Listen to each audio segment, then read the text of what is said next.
Все законы нашей большой великой страны хранятся в одной книге.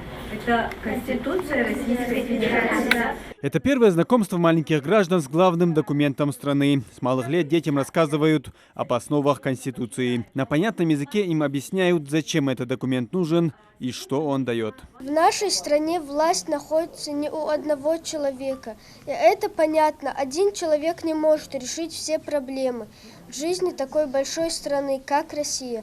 Органы власти и главу нашего государства выбирает народ. Такое устройство называется республика. Я узнала много нового о своих правах, что мне можно делать, а что нельзя. Я узнала, что я могу учиться, что я могу поехать за город, уехать в любой город, могу путешествовать. Конституция в нынешнем виде была принята 12 декабря 1993 года. Выбирали документ всем народам путем референдума. В свою законную силу Конституция вступила 25 декабря. Этот важный документ определил права человека и гражданина, утвердил Россию как суверенное государство, а президента страны назначил гарантом ее сохранности и исполнения. Теперь я знаю, что государство обязано пустить всех детей бесплатно.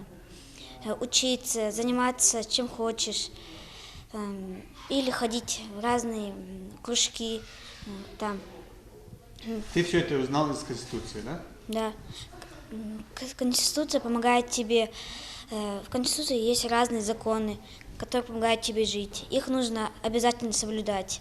В День Конституции по всей стране проходят праздничные мероприятия. В школах слушают гимн России, в университетах читают лекции правоведения, а также молодым гражданам вручают паспорта. Однако последние несколько лет свои коррективы вносит пандемия, и массовые празднования не проходят, как раньше. На первое место выходит сохранность здоровья человека, правам которого в Конституции посвящена целая глава из 48 статей. Это дата, которую мы не должны пропускать, и мы намеренно собираем детишек самого, можно сказать, юного возраста, потому что им бывает очень интересно узнать, что есть вот такая книжечка, где описаны все законы, и то, что у них от самого рождения уже есть свои права. Я желаю каждому соблюдать законы Российской Федерации, потому что все-таки не зря, наверное, существует и какая-то иерархия, и вот все эти законы, да, то есть если мы будем законопослушными гражданами, то и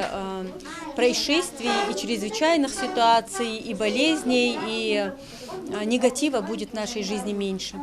Конституция состоит из преамбулы и 2 разделов. Первый включает 9 глав и состоит из 137 статей, где отражены основы политической, общественной, правовой, экономической, социальной систем, основные права и свободы личности. Второй служит основой преемственности и стабильности конституционно-правовых норм. Мусим Ганиев, Магомед Дидигов, Новости 24.